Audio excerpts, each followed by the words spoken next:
Hello everyone, welcome back to my channel. तो अभी तक हम कवर कर रहे थे इंडियन इकोनॉमी की सीरीज को और हमने बहुत सारे टॉपिक कवर कर चुके हैं जो कि बेसिक्स फॉर्म करते हैं इंडियन इकोनॉमी का।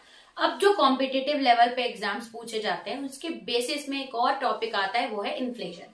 अब इन्फ्लेशन का पढ़ना हमारे लिए क्यों जरूरी है? क्योंकि इसमें हम डिटेल में पढ़ेंगे कि इन्फ्लेशन के इफेक्ट्स क्या होते हैं और टाइप ऑफ इन्फ्लेशन। कभी कभी इसमें से एमसीक्यू में से क्वेश्चन पूछ सकता है कि जो इन्फ्लेशन के इफेक्ट क्या होते हैं। तो स्टार्ट करेंगे। इस वीडियो में जो मैं कवर करने वाली हूँ वो है इन्फ्लेशन का मतलब क्या होता है, उसके इफेक्ट्स क्या होते हैं और टाइप्स ऑफ इन्फ्लेशन। ठीक है, तो यानी कि हमारा इसमें आपका आराम से बेसिक कंसेप्ट तैयार हो जाएगा। नेक्स्ट वीडियो में मैं आपको और कैसे मेजर करते हैं इन्फ्लेशन वो हम पढ़ेंगे इंडियन इकोनॉमी के बारे में। तो चलिए स्टार्ट करते हैं ये जीरो से हीरो का सफर। तो स्टार्ट करते हैं। पहला है कि ये इन्फ्लेशन का मतलब क्या होता है। इन्फ्लेशन यानी कि किसी भी चीज, या हम अगर हिंदी में समझते हैं तो महंगाई बोलते हैं। तो इन्फ्लेशन को अगर हम प्योर हिंदी में महंगाई बोल सकते हैं, और अगर हम इसको इकोनॉमिक्स की लैंग्वेज में एक्सप्लेन करें तो इसमें क्या होता है, किसी भी प्रोडक्ट का प्राइस पहले से बढ़ जाने को हम इन्फ्लेशन बोलते हैं। यानी कि rise in general price level. पहले अगर ये मार्कर 10 रुपए में मिलता था, अब इसकी कीमत मान लीजिए 100 रुपए है। यानी कि कैसे प्राइस इंक्रीज हुआ, 10 से 100। यानी कि ये बोल सकते हैं कि हमारी करेंसी वीक हो गई। करेंसी वीक हो गई का मतलब पहले 10 रुपए में ये मार्कर खरीद पाती थी, लेकिन अगर 100 रुपए भी अगर मैं दे रही हूं तब जाके ये मार्कर मिल रहा है। यानी कि जो मेरी पैसे की कीमत है वो कम है। प्रोडक्ट सेम है लेकिन अब मुझे ज्यादा पैसा पे करना पड़ रहा है, यानी कि पैसे की वैल्यू क्या हो गई, कम हो गई। ठीक है, तो ये एग्जाम्पल था। अब अच्छे से समझते हैं। मीनिंग क्या दिया है, मीन कंटिन्यूस, मीन्स इन्फ्लेशन मतलब continuous increase in general price level. यानी कि किसी भी गुड्स एंड सर्विसेज का जनरल प्राइस लेवल बढ़ता रहेगा। कोई गुड है, अभी वो 10 रुपए में मिल रहा है, धीरे से वो 50 रुपए में मिलेगा, यानी कि प्राइस लेवल इंक्रीज होता है, उसको हम इन्फ्लेशन बोलते हैं। ठीक है, यानी कि अगर सिंपल लैंग्वेज में समझोगे तो जब प्राइस इंक्रीज होता है तो जो हमारी वैल्यू ऑफ मनी है, वैल्यू ऑफ मनी डिक्रीज होता है। अब ये कैसे समझोगे वैल्यू ऑफ मनी डिक्रीज होता है? मान लो आप यहां से एग्जाम्पल देखते हैं कि सर्टेन आर्टिकल है, वो आप पहले 20 रुपीज में लेते थे। ठीक है, लेकिन कुछ समय बाद यहाँ देखें तो वही सर्टेन आर्टिकल्स आप 80 रुपीज में खरीद रहे हो। यानी कि बदला क्या, प्रोडक्ट तो हमारा सेम है।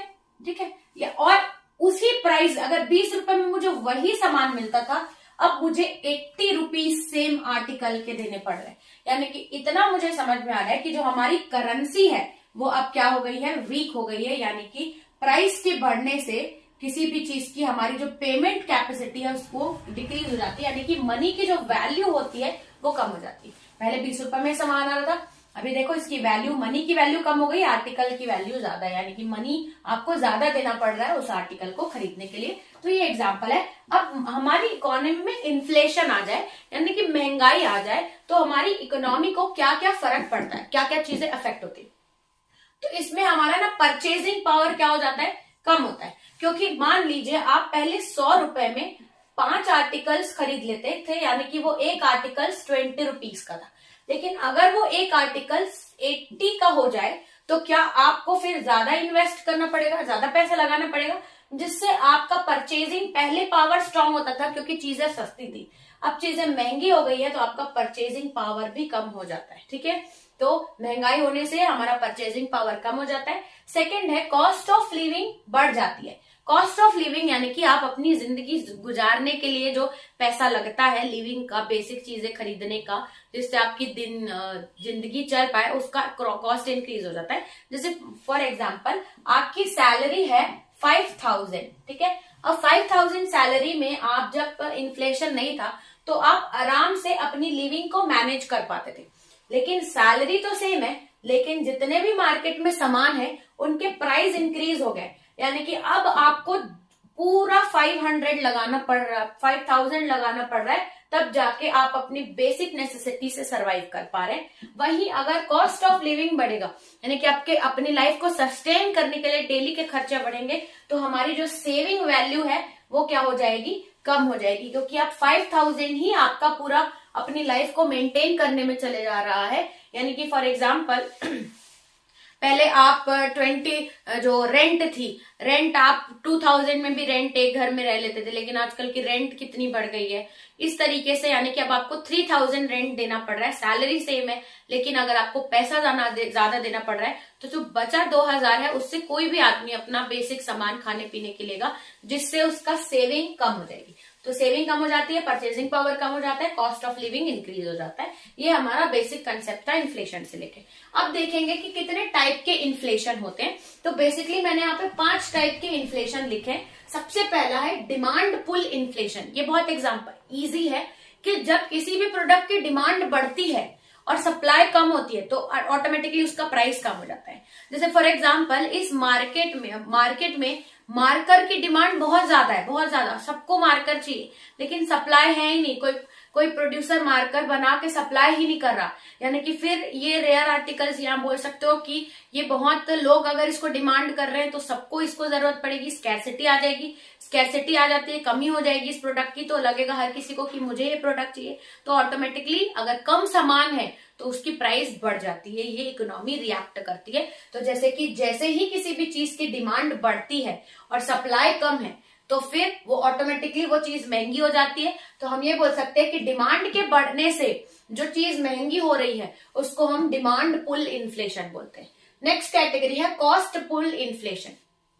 अब जैसे आलू का कॉस्ट बढ़ने से समोसे महंगे हो जाते हैं, ये अच्छा एग्जांपल है। वैसे ही अगर प्रोड्यूसर को सामान बनाने में ही ज्यादा पैसा लग रहा है तो फिर वो जब आर्टिकल को बेचेगा तो भी वो कॉस्ट इंक्रीज करके बेचेगा ना, उसको भी तो अपना पूरा प्राइस इस तरीके से फिक्स करेगा कि जो भी उसने पैसा लगाया, जो भी उसका कॉस्ट था सामान बनाने में, वो कवर हो जाए।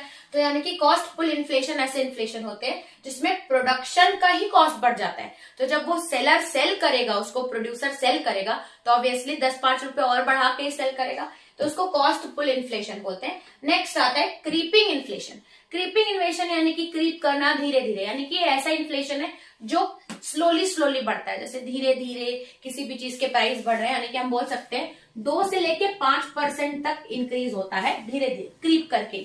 फिर आता है गैलोपिंग इन्फ्लेशन, यानी कि जब किसी चीज का प्राइस एकदम से फास्ट इंक्रीज हो, 10 to 15% ले सकते हो। 10 to 15% अगर उसका प्राइस इंक्रीज हो तो उसको गैलोपिंग इन्फ्लेशन बोलते हैं। फिर आता है हाइपर इन्फ्लेशन, लास्ट है, यानी कि उसमें तो हाइपर इन्फ्लेशन नाम ही बता रहा है कि सारे आर्टिकल्स के प्राइसेस ऐसे अनकंट्रोलेबली इंक्रीज होंगे, तो उसको हम हाइपर इन्फ्लेशन बोलते हैं। तो अगर आपके एमसीक्यू में या पैराग्राफ केस बेस्ड में ऐसे क्वेश्चन आए या ये वर्ड्स आए तो आप कंफ्यूज नहीं होंगे, क्योंकि इन्फ्लेशन का मतलब तो हम सब जानते हैं, लेकिन इंडियन इकोनॉमी में हमको डिटेल में जानना रहता है। तो ये टाइप्स ऑफ इन्फ्लेशन, इसमें मैंने मेजरमेंट ऑफ इन्फ्लेशन नहीं कराया क्योंकि वीडियो काफी लंबी हो जाती। तो आई होप आपको इसमें बेसिक समझ में आ गया होगा इन्फ्लेशन और टाइप्स ऑफ इन्फ्लेशन।